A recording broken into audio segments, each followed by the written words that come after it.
মানুষের ভিতরে থাকতে হবে, যার ভিতরে আছে বুঝতে হবে তার ভিতরে ঈমান আছে। আমি রোজা রাখতেছি কষ্ট কইরা, তারাবি পড়তেছি কষ্ট কইরা, সারাদিন কোরআন তেলাওয়াত করি, রাত্রে বেলা তাসবিহ তাহলিল করি, তাহাজ্জুদ নামাজও করি, কিন্তু আল্লাহ যদি কবুল করে তাহলে এগুলোর দাম আছে। আর যদি আল্লাহর দরবারে একটাও কবুল না হয় এগুলোর কোনো দাম থাকবে না, পাওয়া যাবে না। এজন্য আশা থাকতে হবে যে আল্লাহ কবুল করবে, আর ভয় থাকতে হবে যে কবুল নাও করতে পারে। আশা এবং ভয় নিয়ে ইবাদত করা।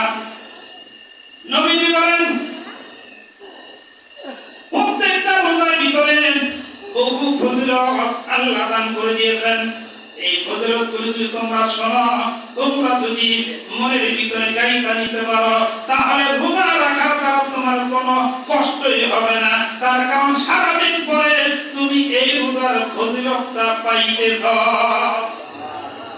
সারাদিন কষ্ট করে মাথায় নিয়ে মাটি কাটে, রোদ্রের ভিতরে খেত দিলায়, তারপরে যখন সে ফসল পায়, সারাদিন পর যখন সে বেতন পায়, এই আশাটা যখন তার দিলের ভিতরে থাকে, তখন তার ওই কষ্ট আর কষ্ট মনে হয় না।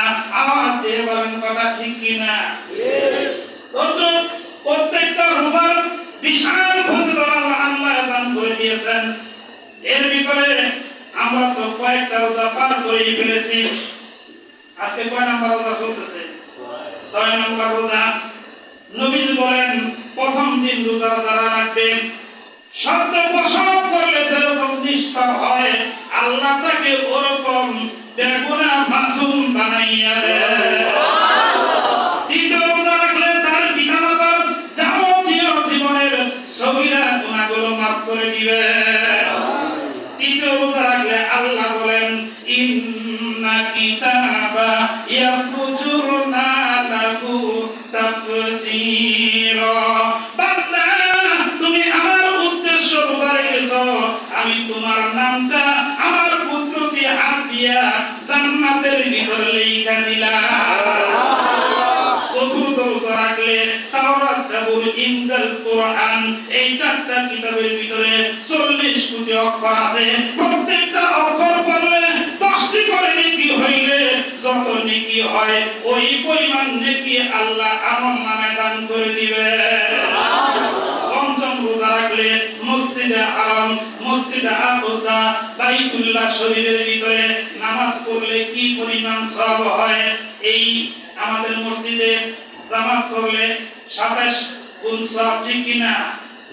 আর মসজিদে আকসার ভিতরে কেউ যদি নামাজ পড়ে এক রাকাতে 50,000 রাকাতের সওয়াব আল্লাহ দান করে দিবে।